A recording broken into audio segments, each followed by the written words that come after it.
Now, in this Gateway Valley, there were many Earth-like features. I was a speck of awareness on a butterfly wing. There were millions of other butterflies looping and spiraling in vast formations above this incredibly beautiful meadow, surrounded by a forest with waterfalls sparkling into crystal blue pools. The entire scene of pure beauty, lit by clouds of billowing color against this blue-black velvety sky. And as a speck of awareness on this butterfly wing, I was witnessing all these millions of butterflies, this river of colors beyond the rainbow. I mean, the incredibly beautiful, no sign of any death or decay. In many ways, that Gateway Valley for me was kind of like Plato's world of ideals, but for the individual soul.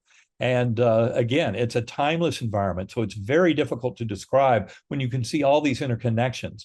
And I witnessed life reviews, but not from Eben Alexander's perspective. This is one of the unusual features of my NDE. Don't worry, I've never heard of anyone else having this severe degree of amnesia, but I'm convinced, as this skeptical neurosurgeon, I had to have a different script. Hey,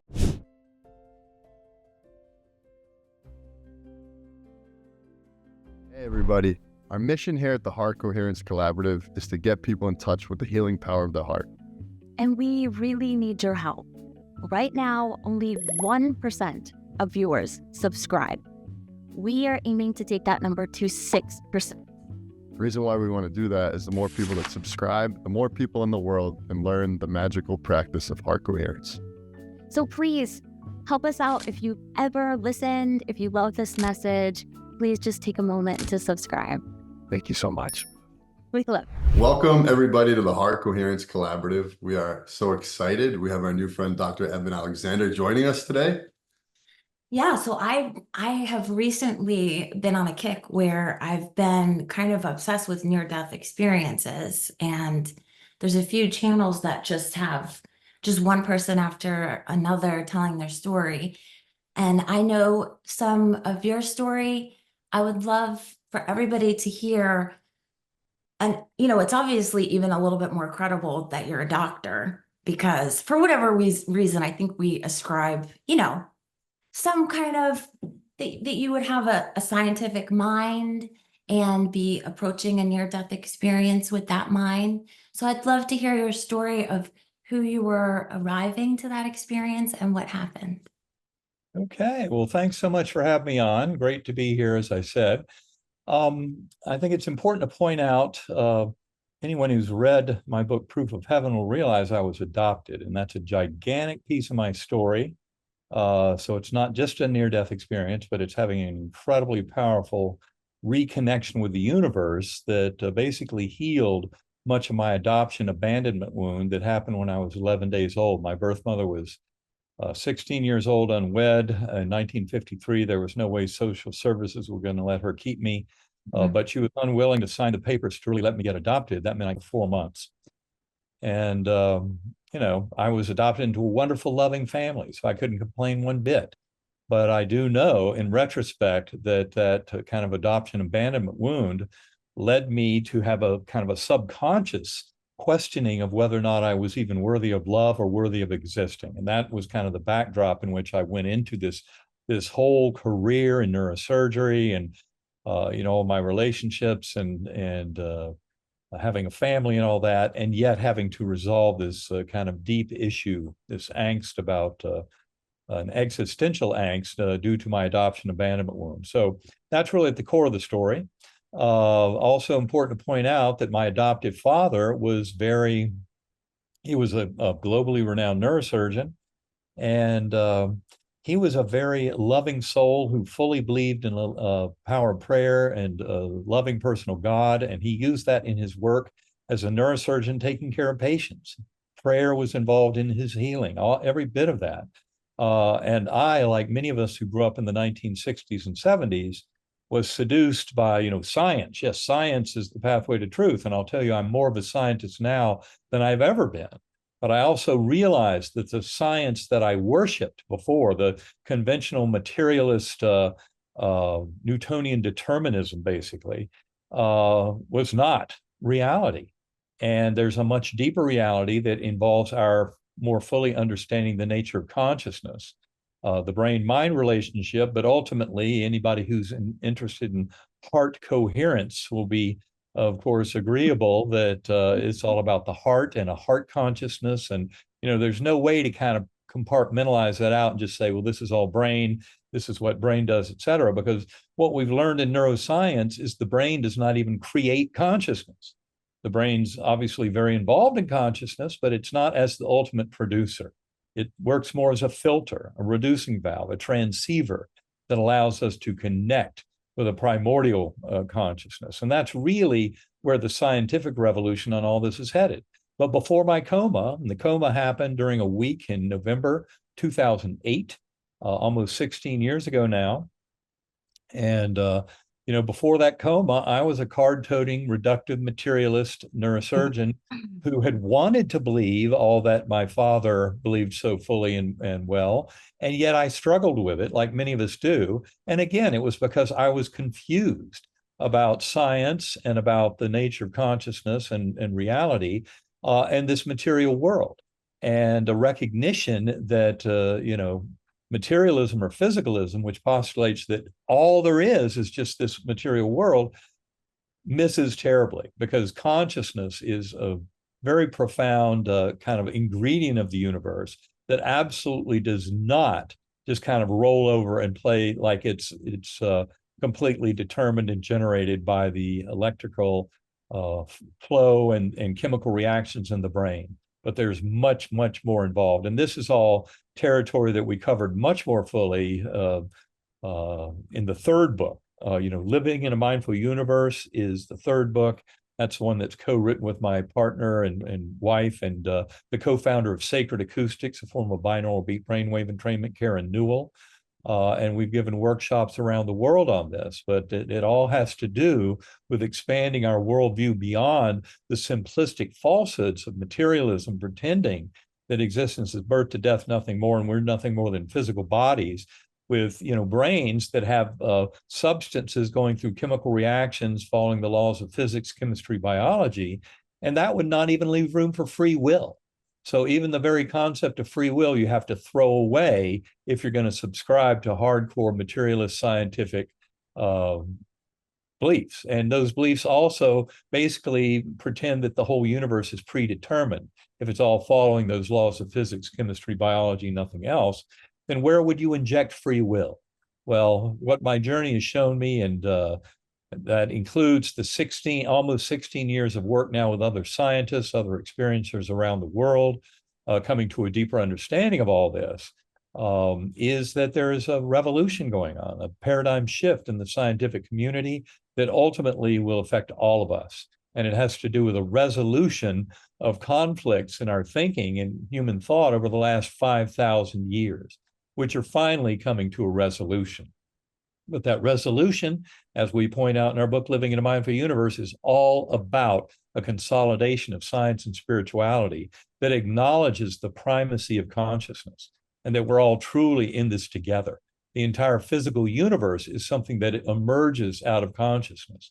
And this is where all of it gets much more exciting, and we start to realize we have a tremendous amount of power and say and kind of free will in determining the unfolding of this universe.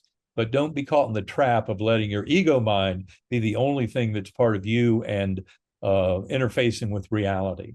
The ego is right there at the core of addictions of all forms. And the ego mind is that little voice in our head. That's what many people think is their consciousness. And I'll tell you very quickly, I agree. Michael Singer in his book, The Untethered Soul, where he calls that voice in your head your annoying roommate. That is a great way to describe it, because that is not your consciousness or your higher soul. Meditation, centering prayer, these are ways that we can identify an aspect of us that's much more connected to the deeper reality of the universe. Any kind of spiritual awakening, an NDE, is an awakening of that kind of aspect of us, our higher soul. And what Karen and I often say in our workshops is you don't need an NDE to come to this full understanding. Simply start exploring consciousness. Put a little time in your day for meditation, centering prayer. If you need a tool to help silence that little crazy monkey mind voice in your head, go to sacredacoustics.com. You'll find binaural beat brainwave entrainment, listen to through headphones or earbuds, can be a very powerful way of connecting with that primordial mind and escaping the tricks of the little ego mind and trying to pretend that you're just a material body, birth to death, and nothing more. So I'd love to hear about the actual experience you've had. Like you said, people don't necessarily need to have one, but when we can even listen to someone recounting their experience, it's very moving. Absolutely. Well, I'm more than happy to share that. And it turns out that the story I'm going to tell you, and I'll be fairly brief, so we'll have plenty of time for questions, comments. But it is a story that basically is impossible to occur according to the tenets of conventional neuroscience that I subscribed to back in 2008 when this all happened. In other words, it was impossible, and yet it did happen. And that's part of the evidence for me that really leads me into the extraordinary territory of a worldview shift. Okay, so November 10th of 2008, I woke up at 4:30 in the morning with severe back pain. Soon realized I had a horrific headache. And, before long, grand mal seizures, epileptic fits on my bed. I was gone from this world. There's a myth out there in the public press about my case by an irresponsible journalist who was trying to debunk my story, who claimed this was a medically induced coma. It was not. This coma was due to a severe case of bacterial meningoencephalitis involving all lobes of my brain. That's why the scientific community takes my story so seriously, because there was no place for that brain to have a dream or hallucination. Far too much damage. My very kind of survival and full recovery is a medical mystery. In fact, there is 3 doctors not involved in my care, but fascinated by my recovery, wrote a case report on my medical records that appeared in Journal of Nervous and Mental Diseases, September 2018. And they made it very clear the amount of damage in my brain did not allow for any kind of dream or hallucination. And when challenged by the scientific peer review editors of the journal, how do you explain this case? His recovery is unprecedented in the medical literature. It's a miraculous recovery. They said it's because he had a near-death experience. That's because they knew of other cases of near-death experiences where miraculous healing was the outcome. For example, Anita Moorjani, who wrote the book Dying to Be Me, had a fantastic recovery from an advanced lymphoma cancer. Dr. Mary C. Neal, over 30-minute warm water drowning while kayaking in Chile. Again, a complete recovery, all associated with a profound spiritual experience. The deep lesson here is the more we can pay attention to we're spiritual beings in the spiritual universe, the more we can affect our own kind of coming into wholeness and healing. So with this as a backdrop, when that all started early that morning, important to point out that my journey was one of complete amnesia for the life of Eben Alexander. I had no memories of my life. And initially, in the weeks after I woke up, that made sense because I was just beginning to realize how severe the meningitis was. And I thought maybe that kind of deleted my memories. And yet my memories were coming back. They returned more fully than they had been before the coma, by about 2 months post-coma. But getting back into this amnesic state at the beginning of my coma, it all started in what I call the earthworm eye view, a primitive course on responsive realm, like being in dirty jello. I had a strong feeling of kind of roots or blood vessels all around me. At no point did I have any kind of body awareness at all. This kind of ugly, foreboding, subterranean existence, which I call the earthworm eye view, seemed to last for a long time, but luckily not forever. And so what I witnessed then was a slowly spinning clear white light that came slowly towards me with this a musical melody. And the musical melody was very important because later on in this journey, I would go through multiple levels and spiritual realms, but then tumble back down to that earthworm's eye view. And it was by recovering the musical notes of the memory that I could conjure up what happened next. It was a light portal that led up into this brilliant ultra-real gateway valley. Now, this is where NDEs completely leave behind all of our discussions of our material reality and our understanding of it.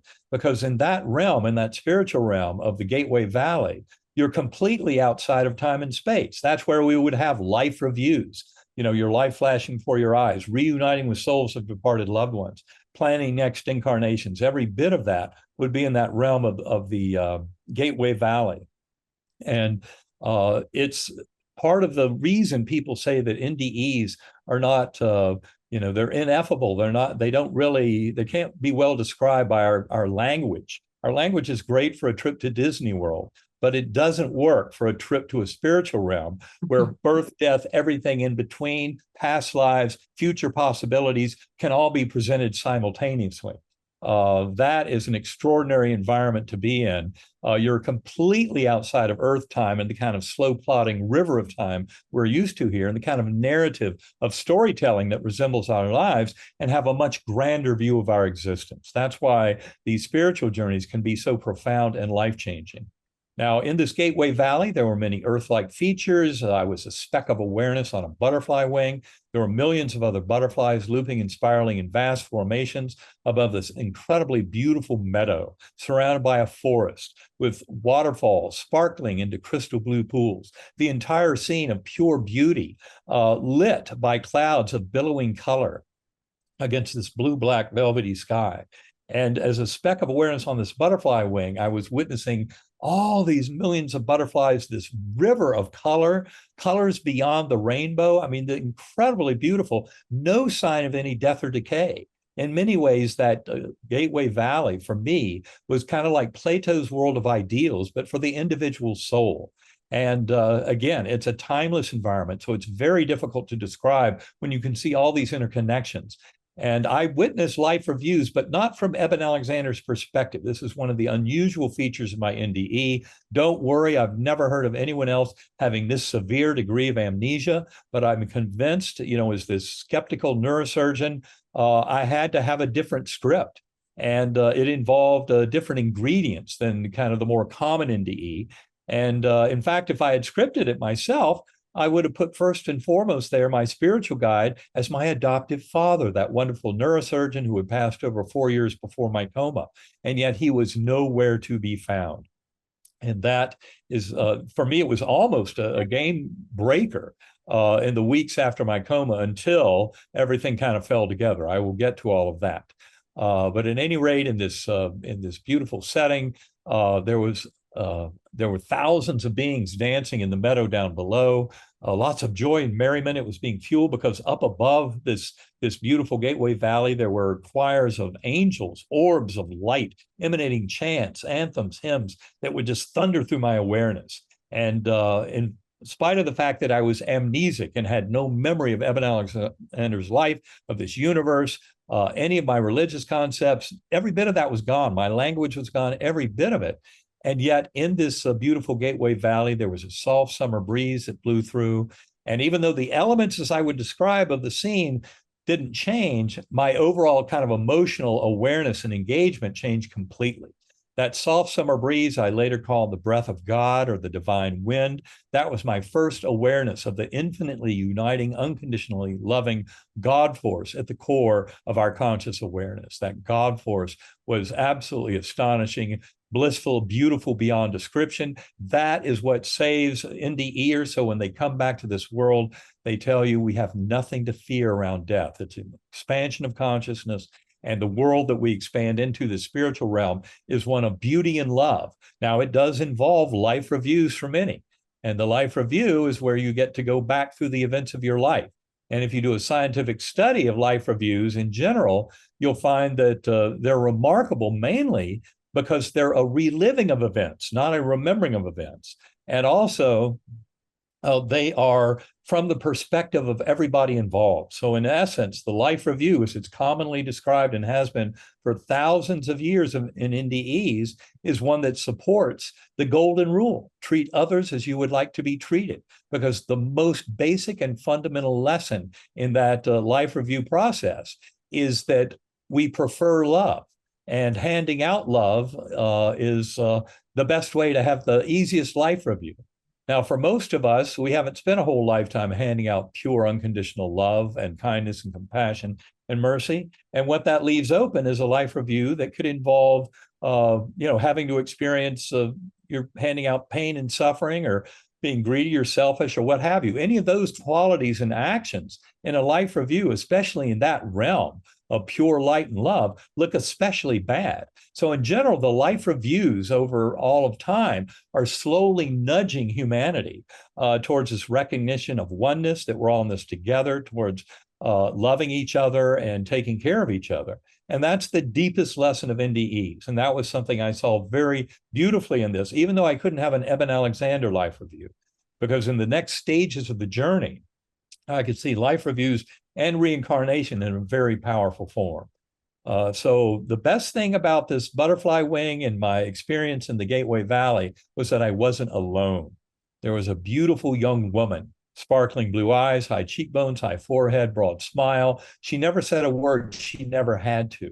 Her thoughts, her emotional truth delivered telepathically directly into my mental awareness as pure conceptual flow that I then translated into words weeks later when I was trying to write all this down.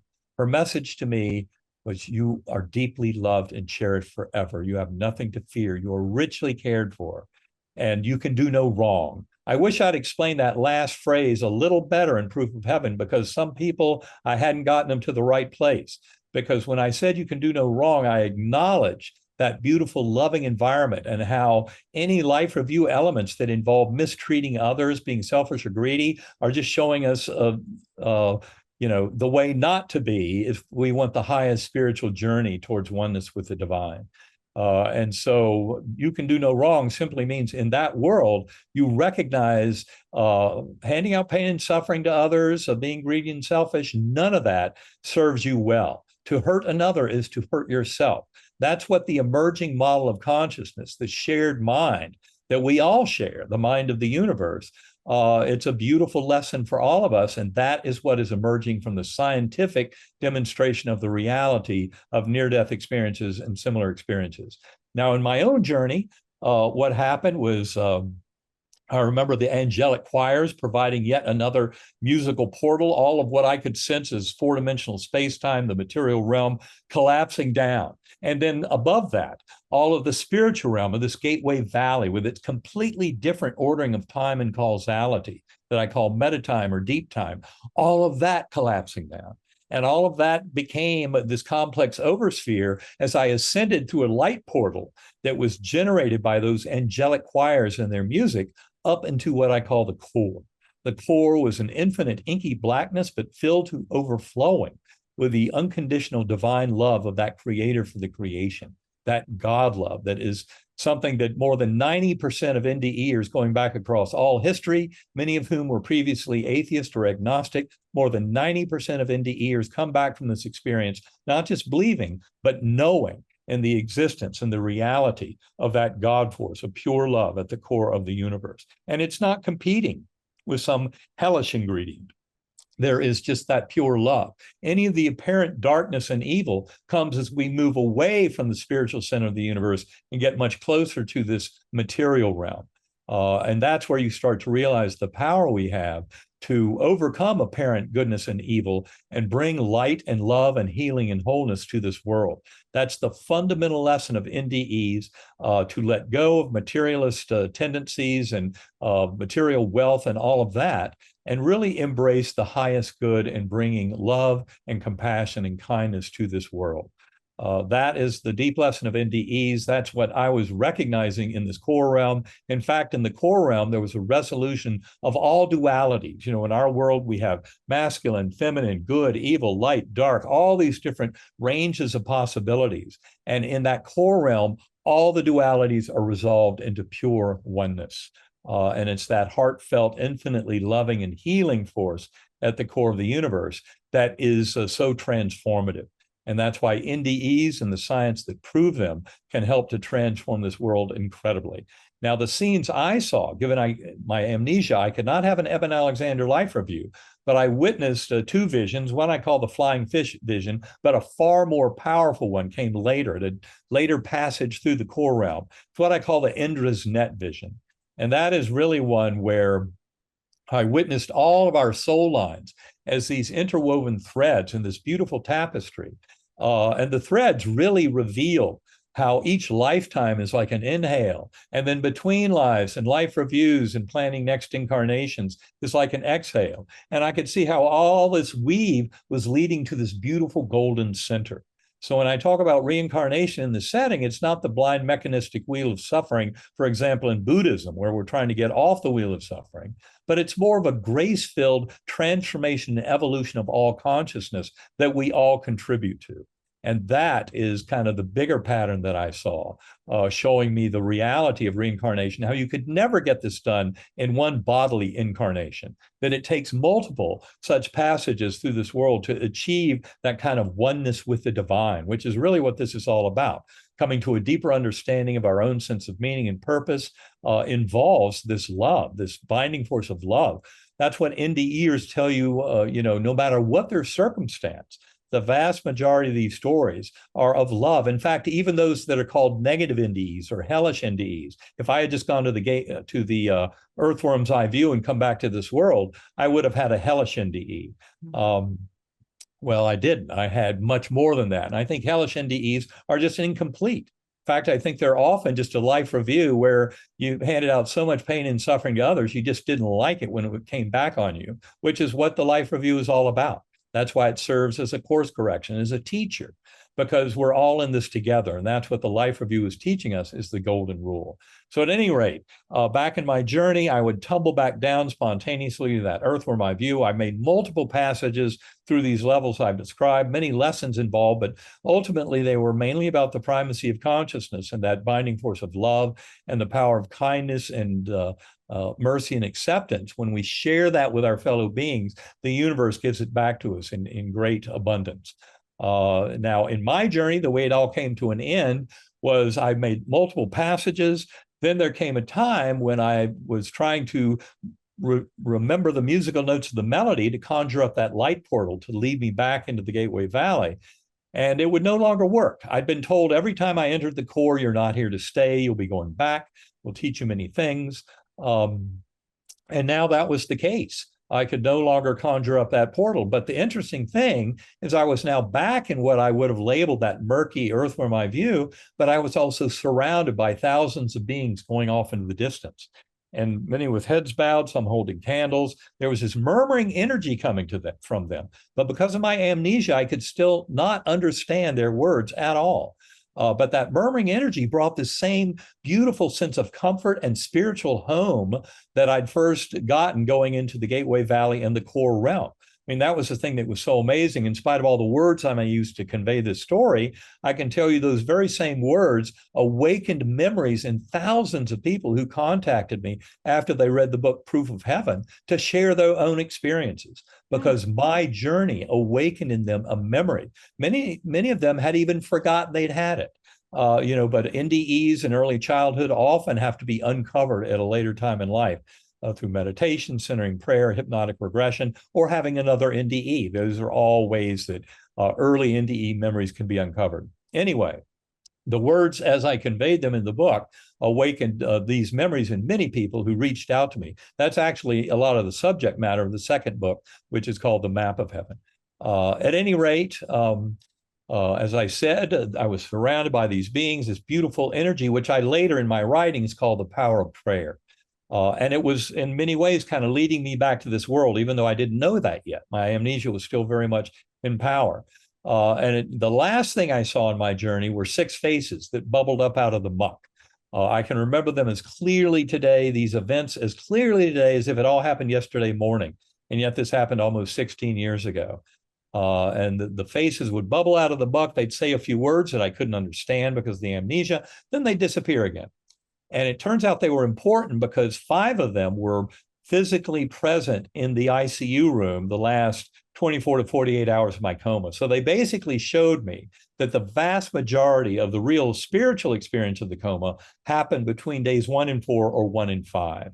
And that's especially important in the light of that medical case report that makes it clear that my Glasgow coma scales were at their lowest point during that part of my coma. So my brain was the most inactivated when I had the most powerful, profound spiritual parts of the journey. That should really come as no surprise to anybody who's paying attention to this big literature, that the idea is as you're liberating from your brain and body, your conscious awareness actually becomes much grander, not much less. And that's why you can reunite with souls of departed loved ones. You can reunite with souls of people who are still alive on earth, etc. All that can happen in that setting of the NDE. Now, these phases were important. Again, they served as veridical time anchors to help me know that the vast majority of the coma journey had to happen in those early days of the coma. But also it was the last phase that was most important. I should probably mention the one phase that wasn't physically there. Her name was Susan Renches. She was a family friend. I'd first met Susan in 1972 in freshman English class at UNC Chapel Hill, where we became friends. Then we kind of lost touch with each other. Then she was reintroduced in my life because she worked with my former spouse, teaching at a high school in Raleigh when I was a Duke resident. Then I lost track of her again, but my family knew that she had done channeling work to take care of people in deep coma. So they contacted her when I was in coma and asked Susan to intervene from her home in Chapel Hill, 120 miles away. And she did. She channeled to me on the fourth and fifth nights of my coma. And I saw her as clearly as I saw these other people. So when I woke up and I said, but you were there, but where was Susan? They said, well, Susan was never physically here, but we did contact her and she channeled to you on nights 4 and 5.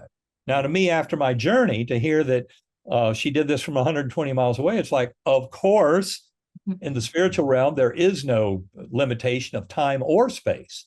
That's why we can have so much assistance from our loved ones when we, enter those spiritual realms. But it was the last phase I saw that's really most important. Through this whole journey, because of my amnesia, I had thought this can all continue, it can cease, doesn't matter. I had no sense of responsibility, no sense of attachment to any other souls. I was just being shown many, many, many things about the universe and its existence. But it was the last phase that got my attention in a big way. It was a 10-year-old boy, and I didn't recognize him at the time, but it was my son, Bond. They had protected Bond from the worst news during that week. But here it was, day 7 of coma, Sunday morning. The doctors held a conference where they said I'd gone from a 10% chance of survival down to 2% with no chance of recovery. And of course, that was much worse news than Bond had been told. So he knew things were bad, and he came running down the hallway, pulled open my eyelids, taped shut. I was lying there on my ventilator, and one eye looking over there, one eye over there. Neither pupil working. Anybody in medicine knows that's a horrible scene. And I promise you, I didn't see him with my eyes or hear him with my ears, but his pleading with me got all the way through to those deep spiritual levels where I was. And he was pleading with me, Daddy, you're going to be okay. Daddy, you're going to be okay.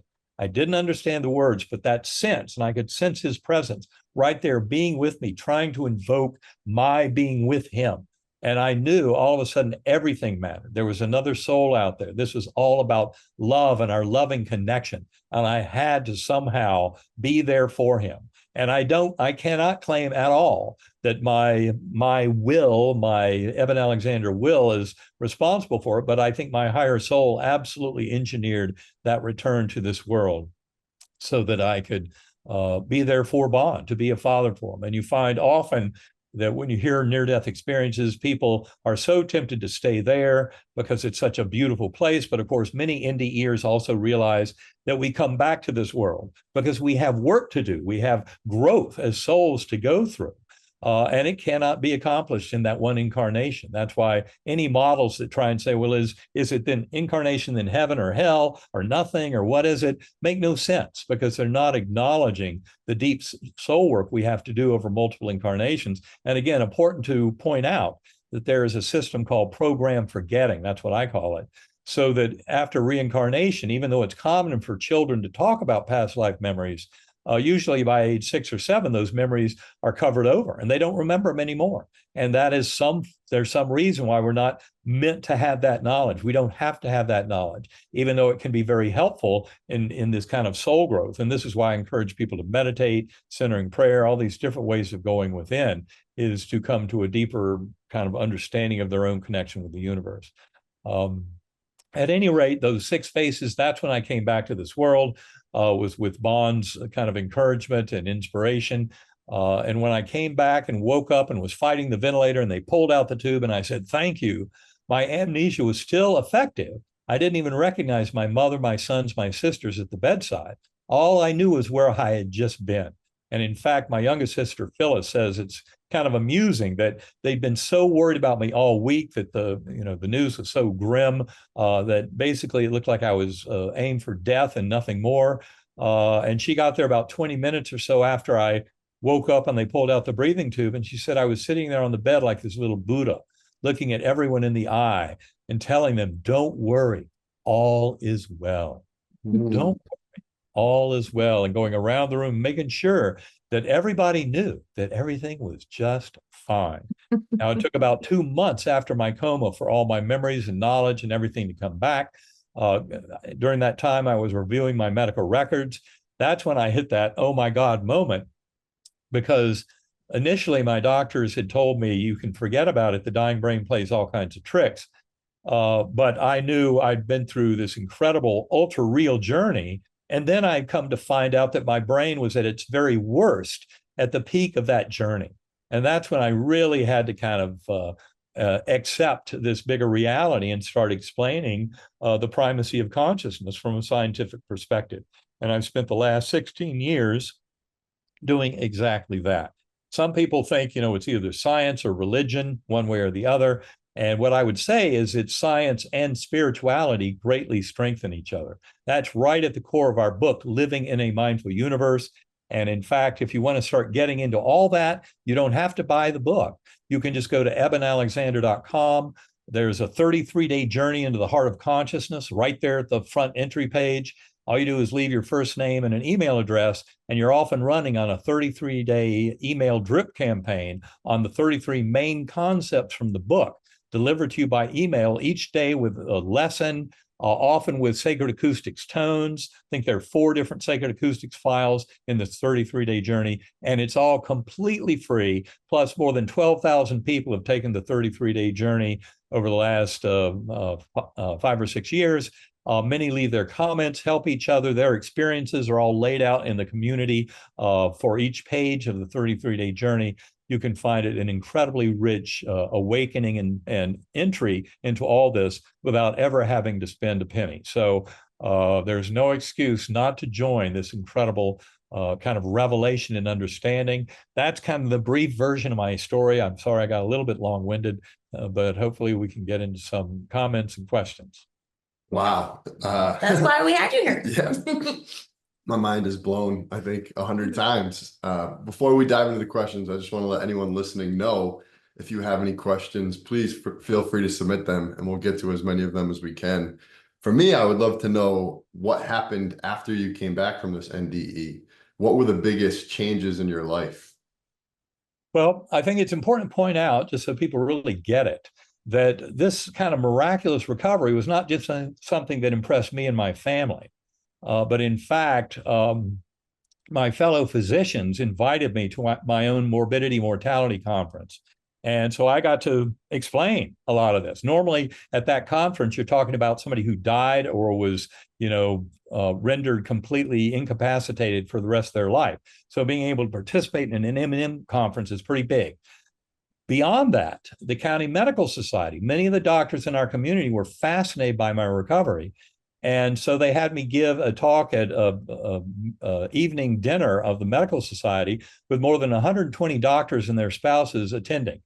All I'm telling you is this was mighty big for the local community. It was a miraculous healing with no medical explanation that demanded a much deeper kind of journey to begin to explain it all. And of course, I've also come to realize there's a tremendous amount of scientific supporters out there. Some people believe, your scientific colleagues must have given up on you. No, nothing could be further from the truth. Some of my greatest support has come from the scientific community. And that has been a tremendous boon to me. And in fact, I work with, for instance, scientific and medical.net, GalileoCommission.org. Those are 2 groups that I work with, and I'm on the scientific advisory board, and they fully express kind of the same set of kind of astonishing conclusions that we come to in the book, Living in a Mindful Universe, that the scientific revolution is upon us, demonstrating the fundamental nature of consciousness, that we're all connected through that primordial mind, and that binding force is really one of love and compassion and kindness. It's the direct opposite of what you'd think from our materialist worldview that preaches that we're all separate, and that combined with Darwinian competition, we're all in competition and not working together. Whereas most biologists will tell you in the current era, biological success is all about cooperation and collaboration, not fundamentally based in competition. So the scientific mindset is going through a major paradigm shift that more fully reflects this kind of oneness of mind and these lessons from NDEs. And again, sacredacoustics.com, other modes of going into deep meditative space, offers any and all of us the personal journey, personal experience to come to these kind of primary and fundamental conclusions about the nature of reality that are so important to understanding ourselves in the modern world. Yeah. The thing that I really wanted to ask you about that came up when you were talking in the beginning was, you talked about your adoption experience and how you knew that was traumatic. And I wondered, you had said when you came out of it, it really healed that experience. And I think I was curious to hear more about how that happened, if there was some way, because I didn't hear it in the story. Well, okay, little spoiler alert, and I won't go into big detail, but when people read the book Proof of Heaven, what they will find is I go through the whole coma experience, I go through my coming out of coma, and then I go through the 4 months or so after that.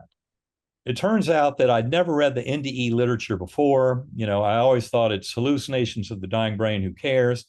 But after this, I really wanted to dive in that literature. My older son, Eben IV, who was majoring in neuroscience in college at the time, was the very wise voice who told me, don't read any NDEs until you've written down everything you can remember of your own. Best advice I've ever gotten. So I wrote everything down, about 20,000 words. I'm glad I did. That gives me a database that's untainted. I really didn't know anybody else's NDE before, so none of that is included in those 20,000 words. But when I started diving deep into the literature, I was amazed at so many of the crossovers and similarities and supporting points. In fact, I was shocked because if I had scripted this, my adoptive father would have been there as my spiritual guide. He had died 4 years before my coma, yet he was nowhere to be found.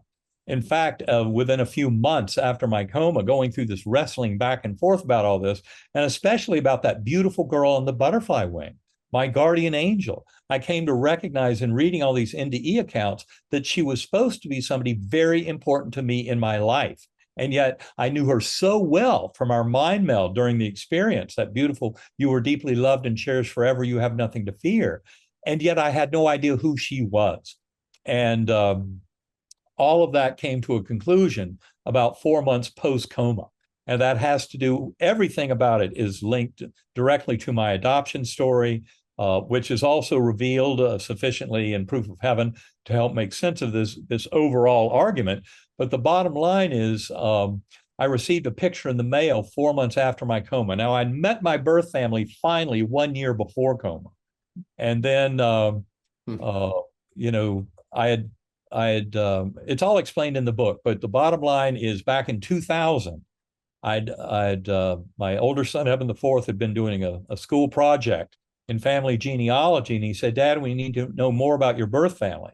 So I'd written another letter to the children's home. I hadn't done that in 20 or 25 years. Again, asking, is my birth mother out there? Is she looking for me? Always expecting the very same answer I'd gotten before, which was, no, she's not. So forget about it. Well, this time I got a different answer. That was in February 2000. I was driving up to take Eben skiing in Maine. It was a blizzard. And I remembered, the social worker told me to call her that Friday afternoon. Maybe she'd know something. I called her up. She said, well, I did find something out. Are you sitting down? Well, I was driving through a blizzard, but I was sitting down. I said, yes. She said, your birth parents got married. Now, I cannot tell you what a shocker that was. Never in my mind. In fact, I was quite convinced they'd gone their separate ways from the teeny bits of data I'd gotten from the children's home over the years. They got married. Big shock. So I pulled over and she said, there's more. And they had 3 children, but your youngest sister died 2 years ago. That would have been 1998. They're still mourning her loss. So it's not a good time to come back in their lives. That perceived rejection by my birth mother, later in adult life, I found out through much reading about adoption that next rejection as an adult can really tip you over. And it tipped my life over. I didn't recognize it at the time. At the time, I just went, damn, but I let it go, and that was it. But I stopped taking my sons to church. I stopped saying prayers with them at night. All of my belief in a loving personal God and power of prayer just evaporated with that perceived rejection from my birth mother. Even though later on, finding out deep details, it showed me that wasn't the real story at all. But because of laws in North Carolina that prevented reunions, the social worker could not share so much of the story with me. And that kind of hamstrung the information she could pass on. And it was 7 years after that walking on a beach in South Carolina, 2 of my sisters who could sense I was still in some turmoil from that whole, birth of family rejection in 2000. They said, don't you think it's time you wrote another letter to the children's home and reached out to your family again, your birth family? My first thought was no, because I remembered how that kicked me off the cliff back in 2000. But they were right. I wrote another letter. This time I got a positive response. And on October 5th of 2007, I walked down a sidewalk in Chapel Hill, North Carolina. And for the first time in 54 years, I gave my birth mother a big hug.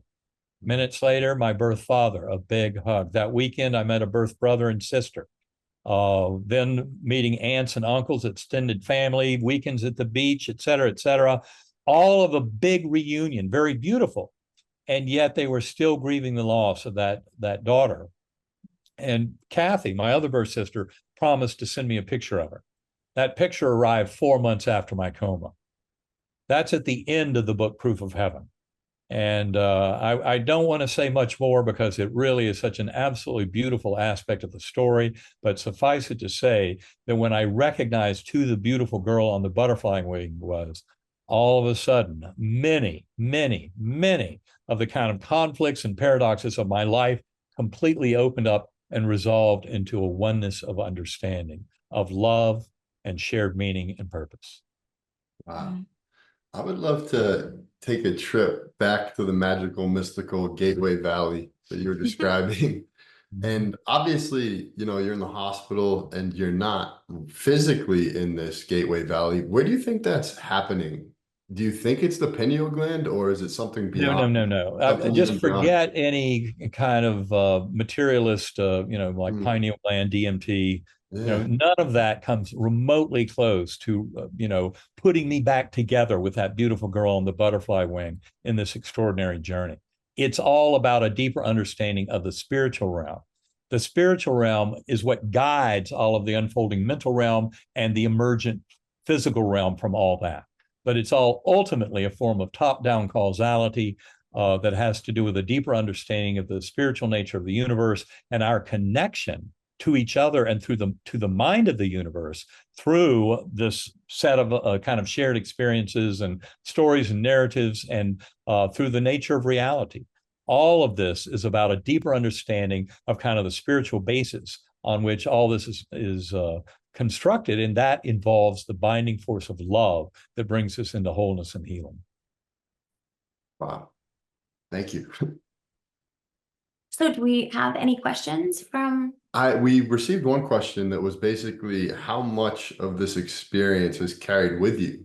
Like the feeling, the life-changing profoundness has carried with you, or like, has it always been there since that moment, or have it has. Ever since I went through it, you cannot leave something like that behind, any more than, the higher spiritual forces that have to do with things like program forgetting, how they influence all this. I mean, that's all kind of higher soul level stuff that's not available to our conscious awareness.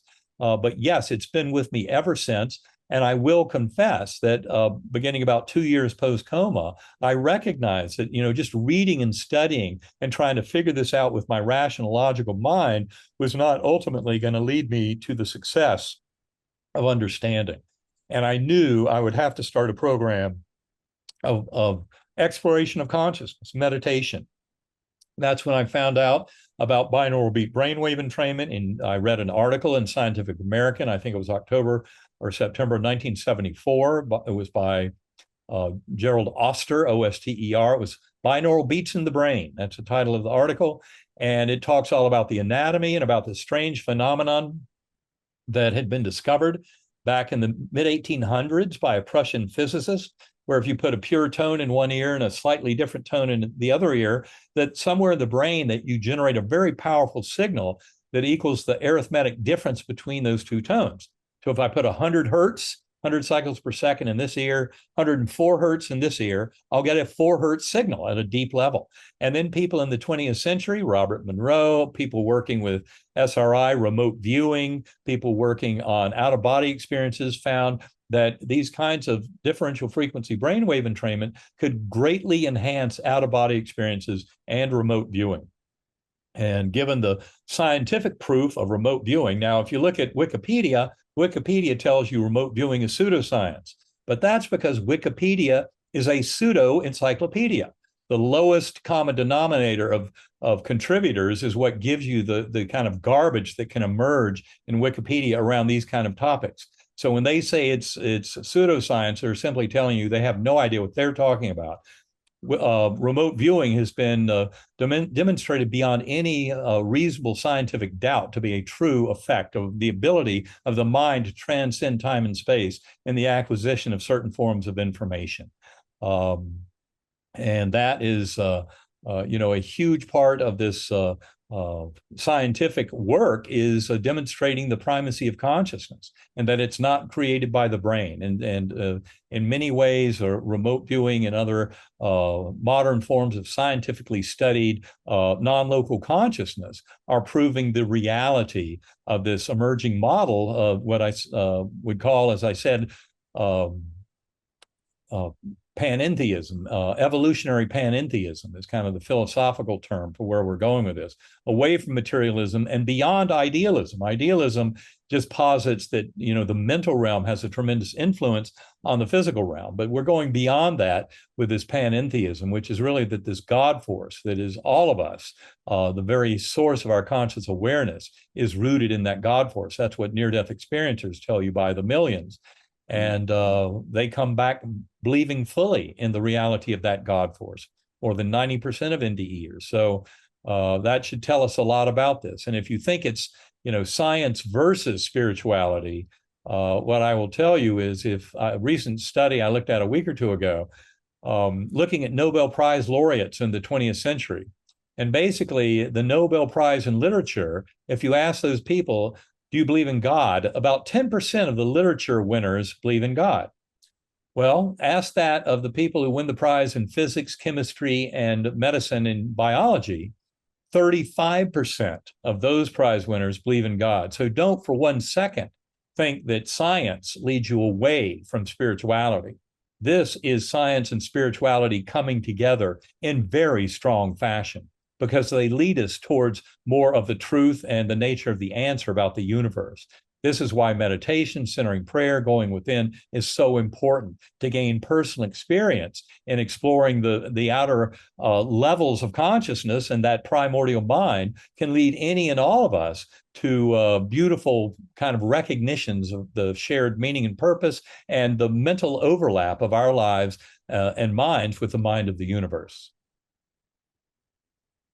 So we have a question.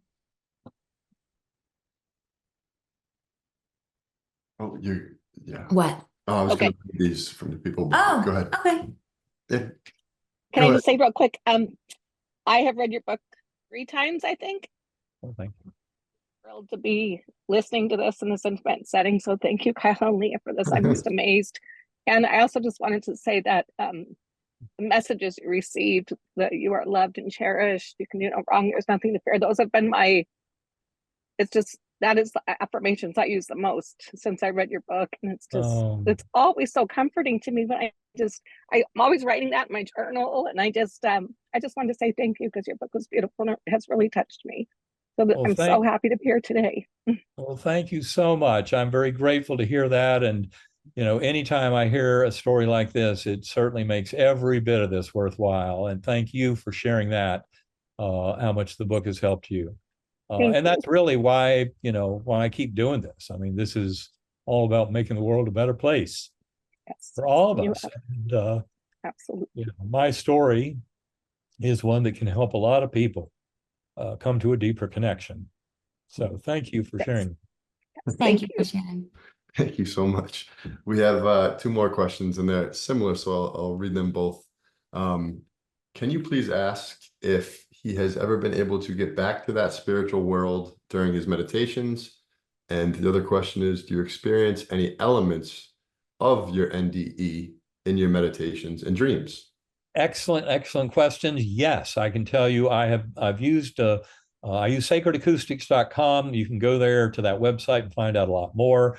I would cut to the chase and just tell you there's a free 20-minute download. Plus, there's something called the Whole Mind Bundle, which was the subject of a scientific paper, a peer-reviewed paper that fully supported Sacred Acoustics is giving you a 26% reduction in anxiety symptoms over 2 weeks. That's versus only a 7% reduction in anxiety in people who had standard talk therapy. And that came from a busy New York City and Manhattan psychiatric practice. But that's just the beginning, relieving anxiety. And I've used Sacred Acoustics binaural brainwave entrainment to return to my NDE many a time. Sometimes it's especially effective, sometimes not so much. So you have to keep trying at these things. And a lot of it has to do with beliefs. I mean, if you go at this believing none of this is possible, it's very hard for it to happen for you. But if you go in believing that a lot of things are possible, it's amazing how much your unfolding reality opens up and shows you, yes, it is.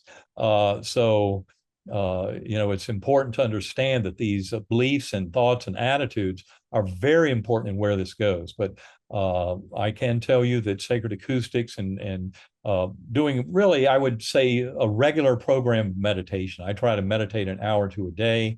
I've been doing that for the last 12 years.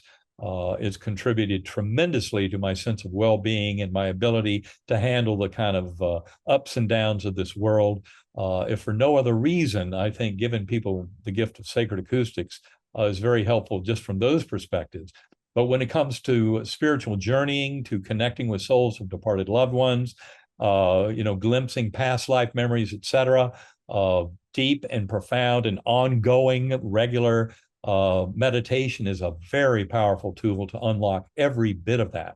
That's what it's done for me, and that's what it can do for so many others. We've proven that in our workshops that Karen and I have given around the world with so many people who have never had an NDE, and yet they come to the same kind of wisdom. They have profound after-death communications with loved ones who have passed that bring very real information that proves to them the reality of the communication in the here and now, not just that it's imagination and wishful thinking.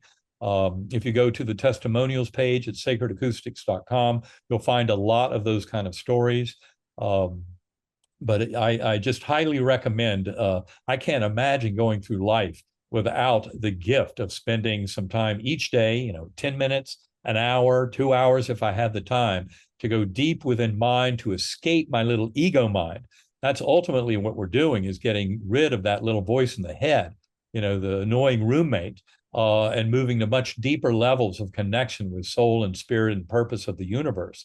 And that's what we can do through a profound technique like Sacred Acoustics that allows you to put that little monkey mind voice in your head into timeout and start getting some true wisdom from the universe at large. You're basically cultivating a hypnagogic state. That's a state we're in between awake and asleep, but you're doing it in a form that's very similar to lucid dreaming.